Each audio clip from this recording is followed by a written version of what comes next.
Good morning. Welcome back to the Broadcast Retirement Network. I'm Jeff Snyder. This is BRN Weekly for Saturday, February 13th, 2021. And our top story this week, a student loan company agrees to student loan relief for 250,000 borrowers. Joining me now to discuss this and a lot more is Betsy Mayotte. She is president and founder of the Institute of Student Loan Advisors. Betsy, great to see you. Thanks so much for joining us on the program this morning. Nice to see you again, too. Thank you. And I noticed in the background, I don't know if the audience picked up on this, but I saw two of your furry friends that I would think are probably very well versed in student loans. Yes, I feel confident saying there are no other cats more familiar with student loan rules and regulations than Alice and Captain Jack. Well, we're pleased to have you and them both on the network. Let's talk about a development, and I wanted to get your thought on this because I read an article, which of course sent to you, that there was a student loan, I guess, administrative company that actually made some clerical errors, resulting in some information being erroneously made for over 250,000 borrowers. What can you tell us about this? So this is a really interesting case. So this case was brought against the servicer that was hired by the Department of Education to handle everything public service loan forgiveness. So if you're a borrower who's pursuing PSLF, Fed Loan Servicing, which is also known as FIA, is the only servicer that works PSLF.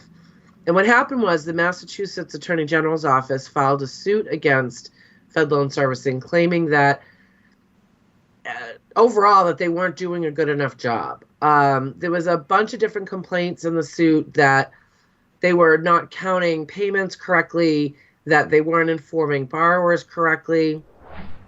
So again, basically that they could be doing a better job. So the way this shook out is, and this is pretty common, rather than go through a really expensive trial, what Fed Loan did is they admitted no wrongdoing, but they worked out a settlement with the Massachusetts Attorney General's office. Now, what are some lessons here? And I don't want to poke at the company, but I mean, what are some lessons for student loan borrowers? Because administration of any type of benefit, whether it's a student loan, a retirement plan, a health benefit, very challenging. There are a lot of rules and regulations, but that doesn't exclude someone from making mistakes. So what do you do if you're out there, you're a borrower? How do you ensure that you're paying the right amount, that you're not getting misinformation, et cetera? Because you may very well, could be. Yeah, so the best thing that a student loan borrower can do is keep themselves educated. If you're someone who wants to pursue public service loan forgiveness, for example, you should read all the things and then read them again. And then if you're not sure if you understand them, reach out to an expert and ask questions about it. That's the best way to make sure that you know that you're getting the correct information. I still see borrowers today that assume they've been pursuing PSLF for the last 10 years, only to find out they didn't even have the right type of loans to begin with. You don't want to find that out in year 10. You want to find that out in the first place before you move forward. So does that mean checking the paperwork? Let's just walk through this. If I'm a new college student going to school, I've got a loan, I look at the amortization schedule, which has a lot of the important facts. Maybe it's got the interest rate. I look at some of the documentation that comes with it that says it's this type of loan, it's to be repaid back on this type of period, et cetera. What are some, is that right? Excuse me, certainly. Read it. You should always read your promissory note, any promissory note, before you sign it. But the student loans also come, when you get your promissory note or when the loan's approved, you also get what's called a rights and responsibilities statement. That's gold. That has information about things like PSLF, how interest accrues, how your payments are applied, what happens if you're delinquent on your loan. All that's really important to know. But then if you're going to pursue a particular program such as PSLF or, say, an income-driven plan, you want to go online to your servicer's website, TISLA's website, the Department of Education's website, which is studentaid.gov, and read the information about that program before you enter into it. And I mean, is this something that based on what's happening, and you mentioned that the Attorney General in the Commonwealth of Massachusetts very active in advocating for student loan borrowers, making sure that they have the information they need. Would you think that there might be some other cases similar to this pop up in other jurisdictions around the country?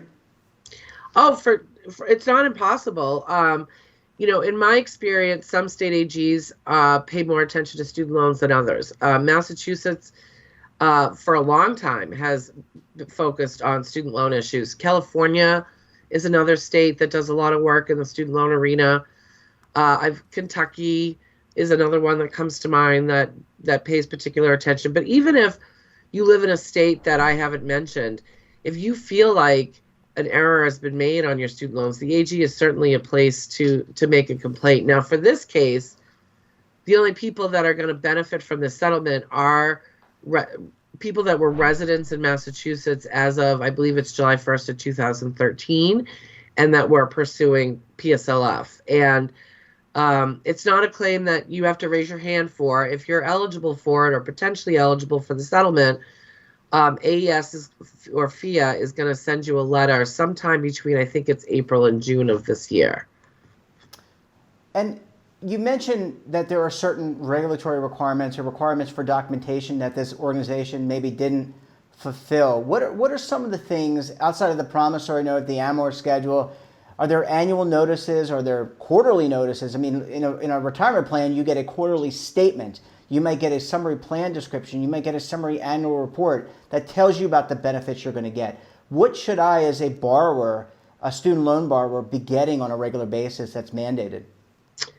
So whenever you get a bill, it's going to show you what your outstanding balance is, what your interest rate is, what type of loan it is, how your last payment was applied, and so on. If you're right before you go into repayment, you get a bunch of paperwork that includes a lot of information about these forgiveness programs or income-driven plans, deferments, options that are available to you. You also tend to get a repeat of that information if you should fall past due on your loans. Mm-hmm. Now, we're in sort of a weird time right now because 80% of federal student loan borrowers are actually not due for payment because of the COVID waivers. So they're probably not getting a lot of documentation right now. Once we get close to the end of these waivers, there is a communication plan in place where borrowers will be getting more information about, here's when you can expect your next payment to be due. If you're not going to be able to afford that payment, here are the options available to you. So that's other documentation that you're going to want to pay attention to. Betsy, I'd be remiss not to ask you about some of the budget and stimulus negotiations. What are you hearing? Yesterday we had Jennifer Barrett on from Acorns, a very popular savings tool that's available online. She gave her perspective, but what are you hearing? It's a day later. What are you hearing in terms of protecting investors, protecting loan borrowers, and issuers? So earlier this week or the end of last week, the days are running together for me right now. I know that they issued the draft reconciliation language for education. There really wasn't anything in there for student loans, for student loan borrowers, which is not unexpected. If you remember in December, they did a lot for student loans at that point. So I don't expect Congress to really take up the student loan or broad higher ed stuff until at the earliest this summer. Now, the other thing that's happened recently is there was a resolution issued by several senators, Senator Warren, Presley, Schumer, that caused a little confusion with some consumers that maybe weren't clear the difference between a resolution and legislation. As you know, and as I'm sure most of your followers know, a resolution is essentially a pat on the back, an encouragement, like, hey, we think this is a good idea, and if you do it, we'll support you. It doesn't hold any authority. It doesn't progress an idea any further other than the encouragement. Unfortunately, what I'm seeing is that a lot of borrowers saw this resolution encouraging President Biden to do broad student loan forgiveness and making an argument over his legal authority to do so as meaning that it's going to happen. And I just don't see that resolution. It doesn't really change the scape of whether broad student loan forgiveness is going to happen. So I think it's important for people to understand that distinction. Well, Betsy, thank you so much. You're so well versed. We actually got a civics lesson as well as a student loan borrower lesson. Great talking with you as always, and we look forward to having you back on the program again very soon. Thanks. Thanks, Betsy. And when we come back, we'll take a look at some of our best segments for the week. You're going to want to stay tuned right here on BRN Weekly.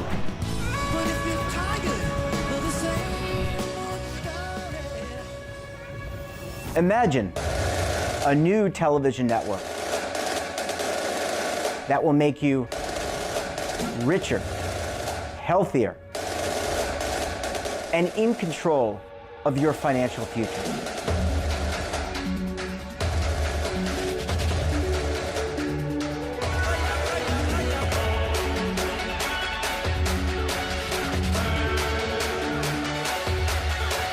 This network is for the policewoman in Nashville, Tennessee, the baker in Dubuque, Iowa, the teacher in Lexington, Kentucky.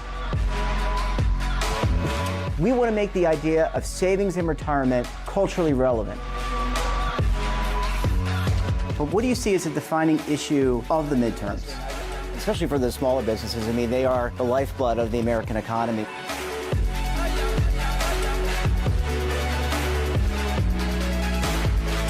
Featuring exclusive interviews, current affairs, and docuseries. 33 years old, you retired early. The philosophy is money only matters if it helps you live a life that you love. But you got to start thinking about retirement as soon as you get in.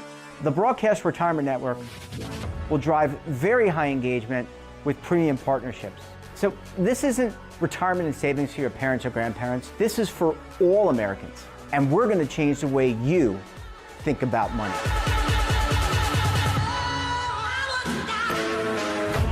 Welcome to the next frontier of retirement and savings. This is BRN, the Broadcast Retirement Network. Hi folks, Joe Namath here, and if you're on Medicare, this is important. You're now entitled to eliminate copays and get dental care, dentures, eyeglasses, prescription coverage, in-home aids, unlimited transportation, and home-delivered meals, all at no additional cost. Plus, your zip code may have coverage with the Give Back benefit that adds money back to your Social Security check every month. Look, with the uncertainty of the virus and vaccines, you need to get everything you're entitled to. Here's the bottom line. Call to get significant benefits at no additional cost and see if your zip code has coverage with the Give Back benefit. Millions of people have trusted the Medicare Coverage Helpline. You can too. Call now. It's free. Call 1-800-924-3920. That's 1-800-924-3920. Welcome back. On Wednesday, I spoke with the Rutledge Policy Group's Preston Rutledge to learn of the likelihood of passage for certain retirement bills. Let's take a look. So we are hearing that the Ways and Means Committee is at work on drafting some additional provisions that we haven't seen in statutory language before. And I'm calling this bill what I call the auto 401k. So we've had auto enrollment and auto escalation. We might now see auto plan. And this would be the concept, and again, it hasn't been released yet, and it's not in legislative language that we can point to publicly. But think of a safe harbor deferral only auto IRA that up to $6,000, but think of also it could be a deferral only auto 401k, because the system is already structured around supporting 401k infrastructure. So what we may see for the first time is an auto 401k. It would be a slimmed down, very stripped down, deferral only. And sorry for the jargon. That means employees can defer money. Employers are not required to put any money in. And that's kind of the trade-off. If you're going to mandate that an employer have a plan, then don't mandate that they have to contribute to it. Let the employee. It's more of an employee savings plan in a way, but it's built around the 401k. And it would be required probably, again, not for the super small employers. 10 or more employee type employers would probably be, or it might be 25 or more. That's what we're hearing. It would also include the auto IRA, which we're seeing some of the states set up. Then on coverage, Secure Act, and by the way, since you have the auto plan, the auto enrollment goes right along with it.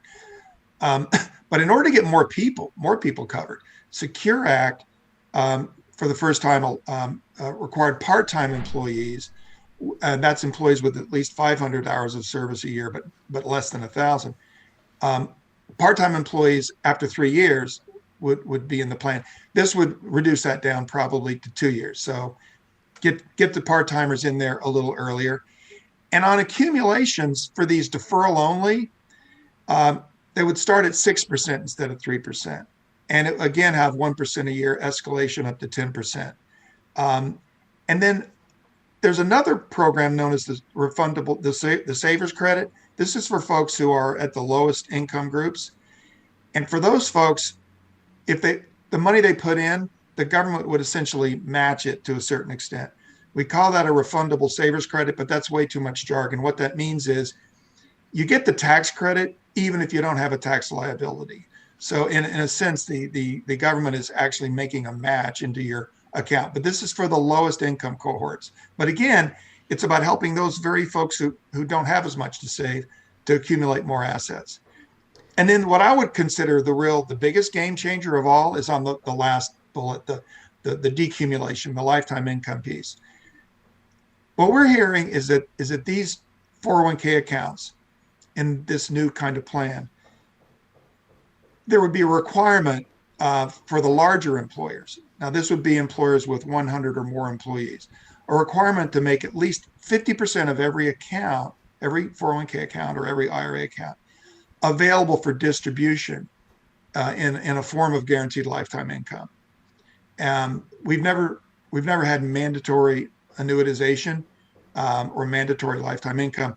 This is edging into that direction. Again, employees don't have to choose it, but employers would be kind of required to make it available for at least half of the account balance for the larger employers. But in terms of the timing, I think what we'll see this year, this is an interesting year because now that the Democrats have complete control, they're using a special legislative procedure known as budget reconciliation to pass bills that don't require Republican votes.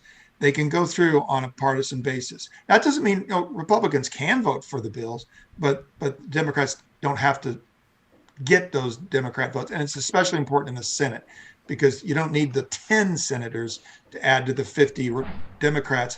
You don't need 10 Republicans to get to 60. You can pass with 50 plus the vice president breaking the tie, 51. So there's going to be 2 reconciliation bills this year, or at least it's expected. The first bill, you've already seen the resolutions. They were passed last week by the Senate and the House. The legislative language for those bills has not been introduced yet, but we're going to see it fairly certain. The president wants the reconciliation bill, the first one, done by March 14th. That's extremely aggressive, but that means they're going to push. But I doubt that you'll see these provisions in that first bill. There may be some pension there might be some pension provisions in the first reconciliation bill, and there are some that I think have a good chance. But it won't be in this area. It won't be in the 401k, auto IRA type area. This provision, they'll keep working on it, and the sense is it probably is a candidate for the second reconciliation bill. And the second reconciliation bill is something we probably would see come summer on into fall. So that's in terms of timing, no, not the first half of the year, but very possibly the second half. And then the question will be, if you do it through reconciliation, have you for the first time done something that's considered partisan instead of bipartisan? Those will be things that the legislators just have to grapple with. Because as you know, and it's true, this has always been such a bipartisan area. But there's a lot of emphasis, there's a lot of desire to get people covered. And we still have a stubborn coverage gap. That said, and I'm sorry to run on so long, we still have the pooled employer plans under the Secure Act that need to roll out, and they're rolling out. We still have the association retirement plan regulation to implement. And as you've had other guests tell you, and I think I've told you in the past, COVID last year did delay everything. So this is really the year when people are now getting back. Hopefully, that COVID will dissipate this year to the point people can get back to planning ahead. And 2022 could actually be a really big year for implementing and actually seeing a lot of things come online. And on Thursday, I spoke with AAA's David Bennett to learn how to find the right mechanic. Let's take a look. One of the things you could do is visit a mechanic or an auto shop prior to when you really need it. Take the vehicle to a repair facility for maintenance items, something as simple as an oil change or a tire rotation, and see how the interaction goes. Understand, do you have a good rapport with the service writer? Do you like the looks and the feel of the shop? So really, much like a doctor, you want to get out there and have some kind of rapport with them prior to really needing something major to be fixed. So with that said, when you're looking for repair facilities, you want to look, is it a clean facility? Does it have nice waiting rooms? If they're open in today's time, but also, are they knowledgeable? Are they keeping up with training? And you can check that by their website or even by the certifications that they may have on their on the wall. So it could be ASE certifications, which are more on the aftermarket side of the house, or the manufacturer training. Are they up to speed with all of the new technology, and are they maintaining that? I think additionally, understand what their warranty is. Is it 12 months, 12,000 miles, or is it higher? Those are things that you want to take a look at. Most people that have the vehicle under warranty, they're going to go back to their dealer to have it repaired. But they don't have to. If they're just doing maintenance items, they can do that anywhere. They don't have to always go back to the dealer. So they should be aware of what all that manufacturer warranty covers. But you want to keep the records. So if you're not going to have the oil change done at the dealer and you go to an independent repair facility, keep your records so that way you can show, hey, I've been keeping up with my maintenance just in case a warranty issue does come up. Part of the lease agreement is you need to maintain that vehicle. So, and at the end, they're going to inspect the vehicle. They may ask you to replace the tires.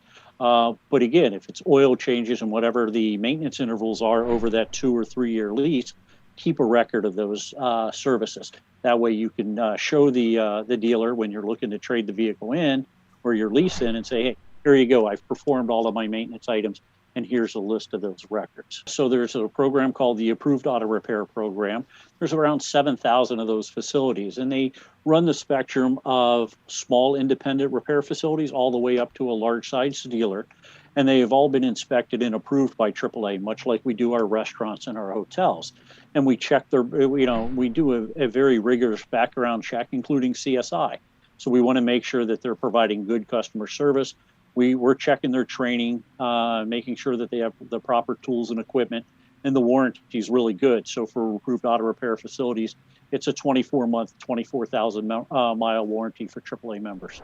Yeah, if you go to AAA.com/auto repair, that will give you a list of all of the AAA repair facilities in your area. You put a zip code in there, you put a mile radius that you're looking for, and a list of the AAA approved repair facilities in your area will be displayed, along with the services they provide and the vehicles that they work on. You need to make sure that you're aware of all the environmental impact of working on vehicles. So if you're changing your oil, you need to take that to your local waste station and dispose of it properly. If not, there could be other financial impact to you. So you want to make sure that you're being environmentally correct and disposing of all of the fluids properly. Also be aware of the technology, and it's, the basics of a vehicle, brakes, engines, transmissions are essentially the same, but it's all of the components now that have come around it, including the computers, the monitors, the sensors, things like that have increased. And now, so that way technology has caused it a little bit more complex than back in the 60s and the 70s when it was a basic vehicle. So be aware of what you're doing, research it before you get into over your head. But if you do, AAA's around, we can help you out, and our approved auto repair facilities are available at your convenience. There's a lot of technology, and it's continuing to evolve and change, and technicians really need to stay abreast of that information. And because it's changing, how can they access that information? Do they have the proper access to that information. So a lot of that is the tools, the knowledge, and then where to access the repair data and the proper way to diagnose the problem, and then also the proper way to fix the problem. I would say another thing to for your viewers is when you're working with a repair facility, much like a doctor, make sure that you fully communicate with them.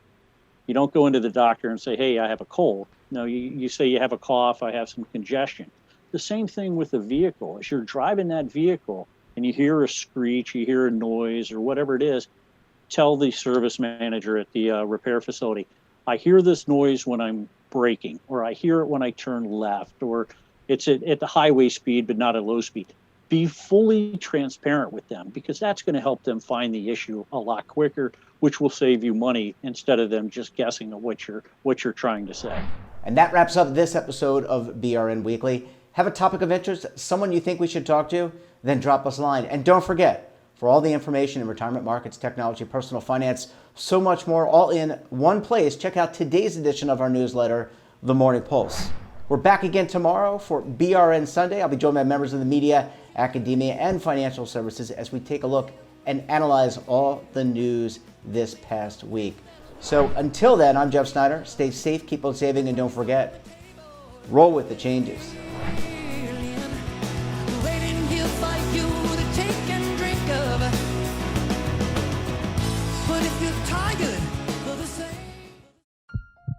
Are you being audited and do you owe the IRS $10,000 or more in back taxes?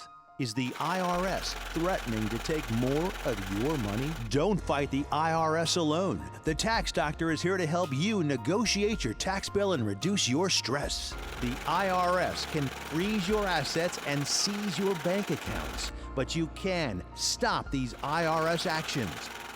The Tax Doctor will work with you using our years of experience to represent your case to help you get the best resolution under the IRS guidelines. Help is here to deal with the IRS to reduce your stress. We've handled thousands of cases, so we know what we're doing. If you owe $10,000 or more in back taxes, do not call the IRS alone. Call a Tax Doctor now for a tax emergency analysis. Call 800-224-6439.